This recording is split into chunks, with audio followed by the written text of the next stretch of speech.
introduce us, Lucas? Alright. Hey, hi. Joe, I don't know if you remember, but you probably don't. Lucas, Juanita, Samantha, and Diana. Alright, so let's... Yo puedo recordar. Muy bien. Okay. Andiamo. Empecemos. Excellent. Anybody got any other languages? I'll try me out. Okay, so Deanna and I visited the Liberty Mazda dealership of Wakefield on Friday, October 19th as well, around 2 p.m. When we entered, we were greeted by a man, and he just simply said, hi ladies, may I help you?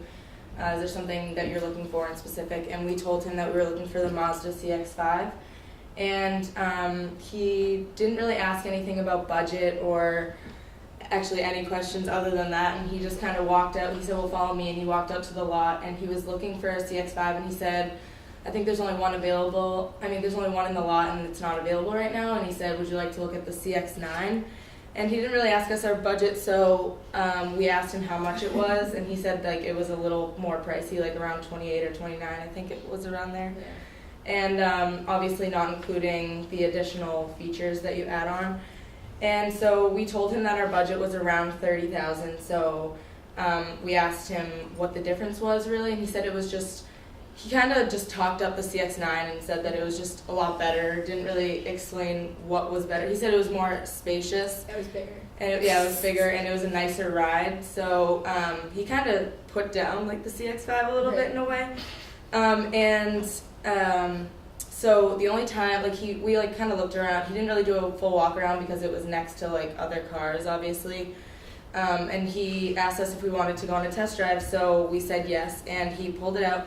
The only time we had to wait in the sales process, like the only delay, was him going to get the license plate for the test drive, so it was fine in that sense.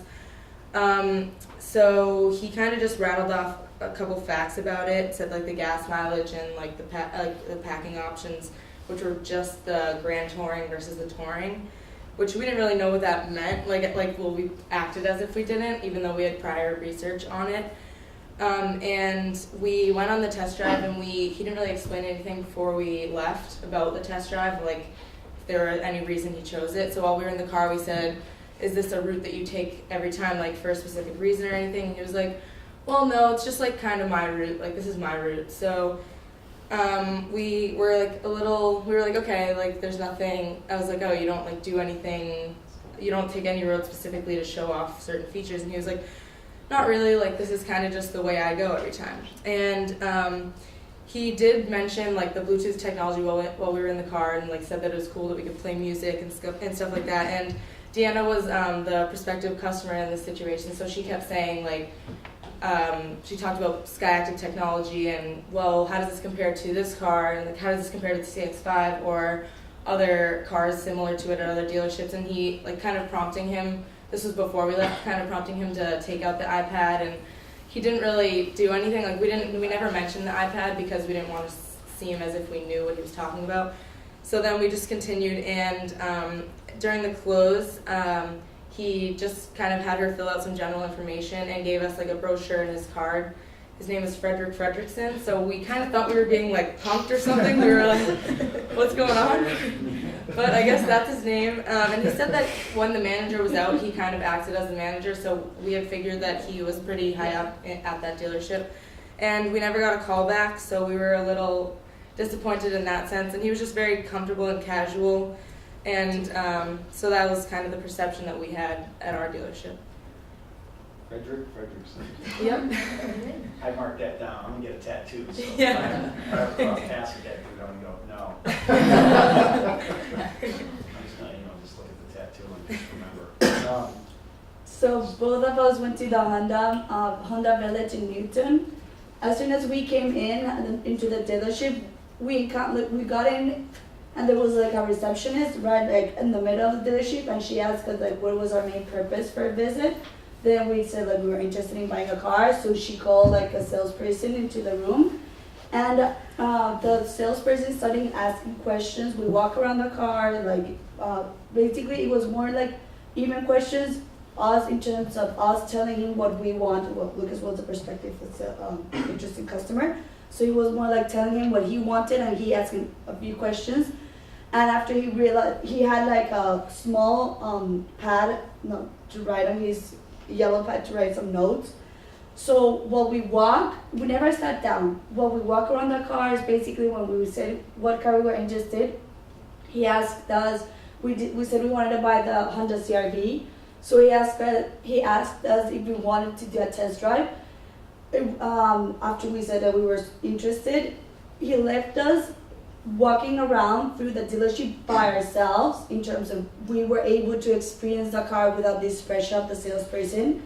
So we looked at the car, we were able to sit down or like open. We were able. It was completely free up to us to do what we wanted. All the time we were standing up. Then it was like a wait time of around 7 minutes. After he came, he took us. He started driving into a parking lot, and he switched with Lucas. He drove, and while he was driving, it was a pretty long drive, about like 10 minutes, let's say. He took us to the highway and everything. And while that, he like kept on giving specific features about the car, but it was like very casual but very interesting in terms of like very low pressure but more like conversation. But at the same time, we were able to notice that he had like knowledge and everything about the car. And after we came back, he sat us down, and more Lucas, I just stand up because I wanted not to be that much into the process. And he sat it down at the table. We're gonna show you because it's part of our recommendations. And it was based on with a screen and a table, and he showed like a web application, we can say, in which it tells like the compare and contrast features and with some competitors. And it kept on going like with information and the price. But since we said that we still wanted to look into Ford, and we're interested in other like cars. We wanted to we're not ready to make our decision, so he just like said he was willing to give like good prices. He was willing to negotiate, but he wasn't like give us the price right now since we're not like that all the way down the process. But after he called the day after and 2 days after, and the manager called a week after. So that was like the after process. So that comparison tool he had a comparison tool? Basically, what he had, we were sitting down, and we'll get to this later, and kind of like an oblong table with a screen, a computer, and essentially the same application that runs on the iPad, he had one in the computer. Essentially the same thing. It's like the table inside it. We'll show it in a second. Mm-hmm. One thing that Juanita didn't mention, Honda actually does have an application and does have an iPad on the dealership, but they have it on a kiosk, and the kiosk seems to be on the corner of the dealership. So that means that they deliberately do not use the iPad in their sales process, but rather have it as a standalone feature within the dealership. Right, and when we say application, when I say application, I talk about specifics within the application, because those screens that you saw in our dealership that are shut off, those screens we were required to put on, that swamp boat looking thing, I call that big thing with the fan the swamp boat, because I don't see a real purpose to it. And after you pay $25,000 for it, you really don't see a purpose to it. So those things basically, you can look at a car and you can look up something on the car just like you were on the internet, but that's really not like our iPad process. Like we'll show a video of the car because that's our presentation, that's part of our process. We'll show a comparison data, you know, so yeah, the question is what specifics do they offer in that? In the app, well, there's two different.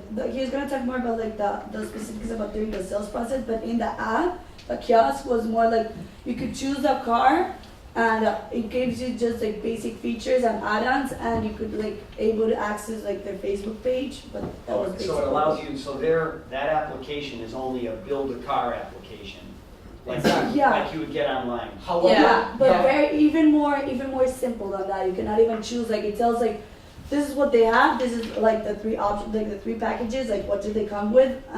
The features, but that's it. Like maybe some like even like few pictures, but not like a broad. Like you can have more information online than that.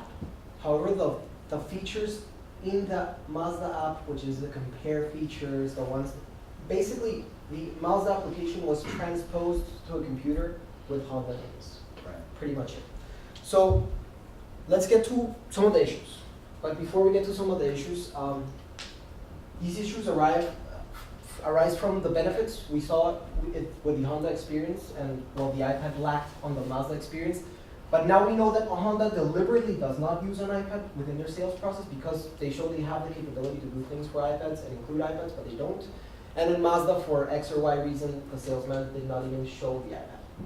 So there has to be something behind it, and that set up our thinking process. So first, let's get on the same page. The iPad application is meant to like eliminate that barrier that the computer screen places between the salesman and the consumer, right? And if that's the main purpose, also the purpose is for everything to be like more interactive, you know, for the salesman and the consumer to be like on the same page, on the same level, you know, for it to make it like a more smoother and friendlier experience. However, our hypothesis here is that the iPad is being counterproductive towards this experience.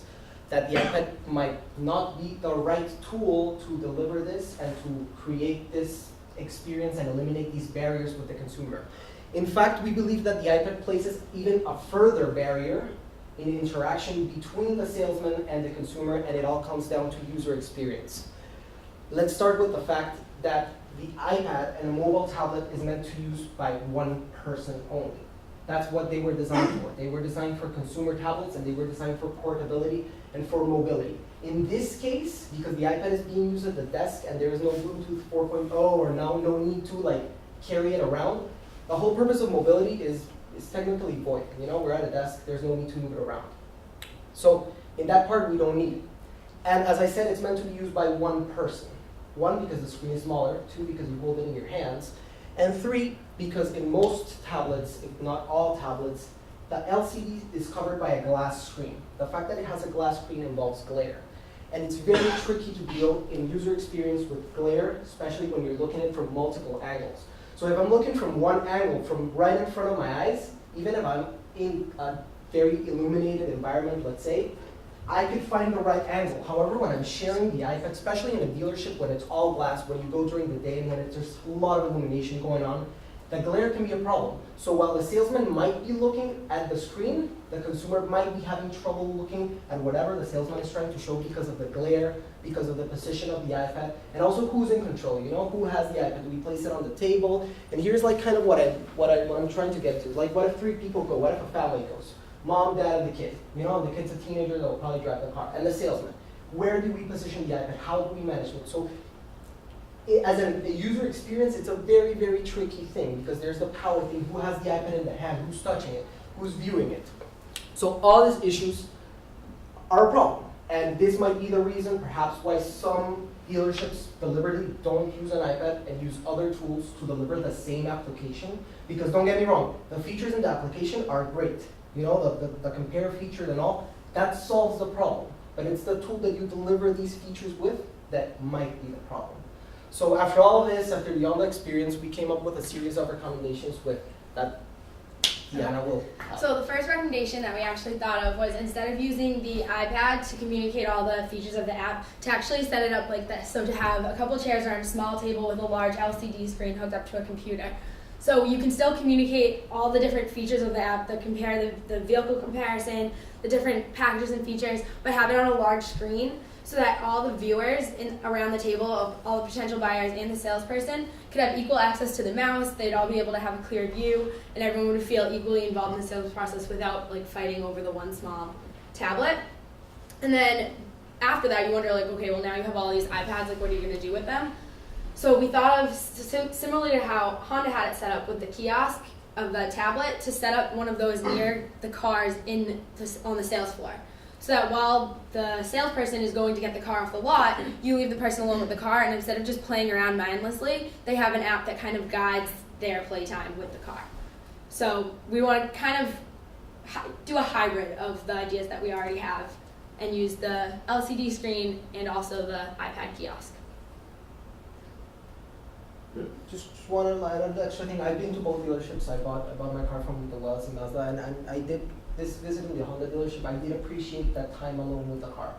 When we were never sat down at the desk, only after we did the test drive were we ever like sat down at the dealership. But we were left with the Honda CR-V in the showroom, open with everything to play with, and that time we really did appreciate it. Juanita and I really did enjoy that time with no real pressure from the salesman, not even the salesman at all, where we could open, move around, and play around, and that was a lot of value added. So we think that that's a pretty good place for the customer to be within that time. It's really good questions that you guys bring up, but you know, the reality is like, that's why I wanted everybody's personal feelings, and then we're gonna ultimately, remember what did I tell you a story about the girl I used to buy pay-per-click from? Yes. So I used to buy pay-per-click search engine marketing. Remember I told you guys that story? Did I tell you that story? And I said to the girl, I go, hey, listen, so I want to buy Mazda Cambridge, I want to buy all these keywords, and we were spending about $5,000 a store with her. It was like 25 grand a month. And she goes, I don't give a shit. And I go, what? She goes, I don't care what you think. All I care about is where the customers think. Oh, yeah, you You did did tell tell us us that. that. Yeah, we didn't know it's where so you again, you know what happens here is like, it's good that I'm getting your personal perspectives. It's gonna be really cool when we talk to some customers, because we didn't make it up on a baby. We have like research behind our stuff too, and hearing your stuff, I have a little bit of benefit here, because I already have talked with 1,000 customers. But again, we want you guys to do it too. We have customers that like, they want to consume information the whole time they're there. Like, so for an example, we have customers that, you know, they'll look at the car for a few minutes and then they'll go into a panic mode about like, where's the guy? The car's not out yet. He didn't pull up the demo yet. Do you know what I'm saying? So they need, you know, then we have customers, exactly what you're saying. I go, you know what? I never had 10, 15 minutes just to sit, feel it, do this, and, you know, touch this, you know, feel. It's such a difficult thing. This is another big lesson, if we're going in here, is I really don't know the formula to success, but I do know the formula to failure. Try to please everybody. So what we have to do is really look at statistical data and say, what is 75? And that's what I think we'll learn as we go through this process. Because you want to give everybody a good experience, but at the same time, you want to try to figure out what should that experience be. If It's one different person for says, everyone. I like to watch the video presentation, when the guy's going to get the demo, that doesn't mean he's right, because there could be 10 people That would like you also that say says, I just want to smell the car and sit in the leather. And Yeah. so it's a great point. But that's what we're just saying, that the iPad should be part, but we're saying that in terms of like doing the sales process, for the salesperson, it's not the right tool. It's a right tool during the process. We can do like iPad kiosk and everything. Like during the waiting time, we can put the videos and everything. Like just like, but for the salesperson, it's not the right tool in terms of sharing the information with the customer. Okay, and so that my question though is, I had a couple other presentations and I wrote down the most downtime I had was while I was waiting for a salesman to get a demo. Every presentation before yours, Yeah. those people felt that they had downtime. You guys felt that you enjoyed the downtime. Right. So again, I have to appeal to multiple feelings of people. Do you understand? Because these guys are here, they're like, we had downtime.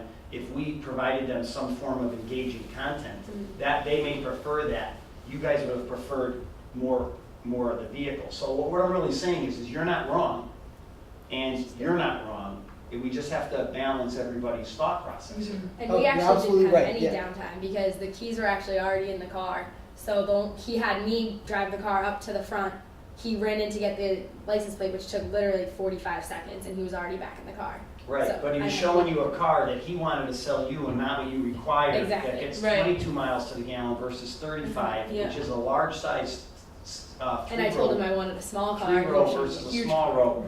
So, you know, Frederickson is changing his name to Mickey the Dunce because he didn't even ask you what you cared for or wanted and stuff like that. So it's just so interesting, you know. Yeah, And I yeah. have another comment for you on the screen of an idea we're working on and see what you guys think. But yeah, but I just like wanted to like put this aside and like be more lovely because I totally understand what you're saying, and at the end, like we didn't want to make like the bottom line the preference for the downtime, but rather the delivery of the application and the tool that it's delivered with. Yes, some people like the downtime, others people don't, and yes, we do need a tool for those who want to always have information absolutely, we're not saying we don't.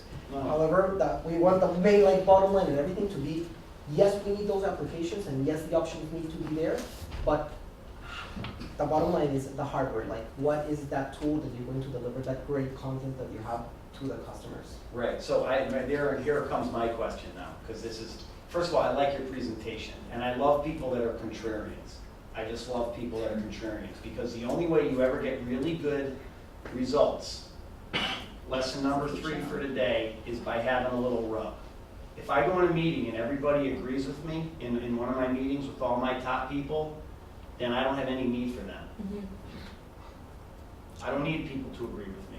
Sure. So, at the end of the day, that's an important lesson. I like the contrarian perspective, all right? We have it. Yeah, so, I really like that. So for one of the things we're working on here is, to answer your question on this, is Apple TV. Because it's only $100. So I could bring you over into that corner section of the dealership where we have a screen, and then I can go, okay, everybody, whole audience, this. So you had spoken about, hey, can you type in the customer information? And here's another use for the app, another use for the app. So really neat perspective. And over here, these guys are saying, enough with the app. It's, so really, if we boil down, really what we're trying to find here is we're trying to do 2 things, right? We're trying to have a great customer experience, and ultimately, somewhere between you and you guys, right here as an example, we need to find out where we can create a customer experience that satisfies maybe 85% of people. Because that 15% we're never going to satisfy. Yep. So if I'm with you, you're going to prefer that I'm not sitting there punching your information in. You're going to prefer that I go, so what do you think? And I could be standing and just write down a couple of notes as to what you're looking for and not sit down. Maybe that's a great experience for you guys. For you guys, it could be, hey, listen, I don't mind. If you're really not trying to help me out and define my needs, I sit down, and by the way, if you punch it into an iPad or you take your notes on the iPad, I think it's pretty cool. And if you can write on an iPad, and then that stuff can be, I'm trying to stand here where I can see everybody, because it's kind of like, I said, this is a good spot. So, you guys understand, like, it's so neat because everybody's offered a different angle on it. Now, one of the things is you're going to have your personal opinions and you're going to the next step, right? So the next step now, we have to figure out, how do I not be like Joe Shaker?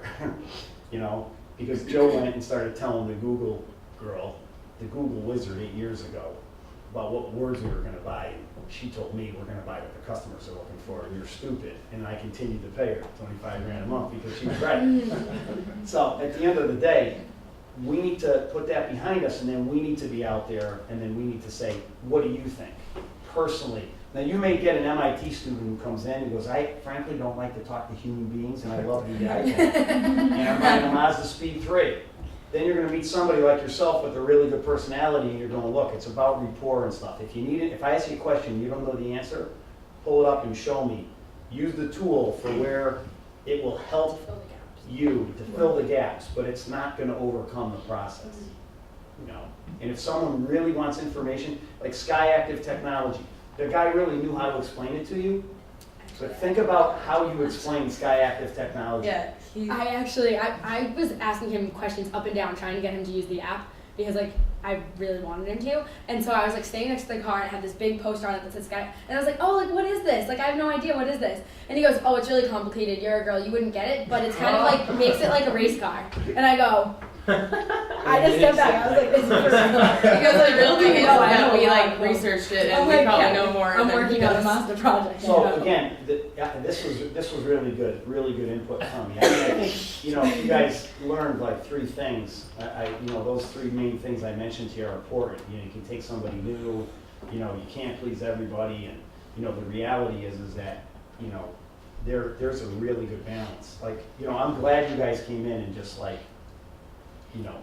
I like the fact that I was going to use a street expression, but I got to stop myself. I like the fact that you were, it included the word mierda, all right? So, anyways, so I like the fact that you were like, hey, look, because when you do go into a sales experience, it is about that interaction too. It's not about all electronic. you know, and it's not about, and that's really why we wanted to have you guys Yeah. involved in it. So, One more team. All right, One more team to go, so I'm gonna give them some time so we can. yeah, I apologize. No,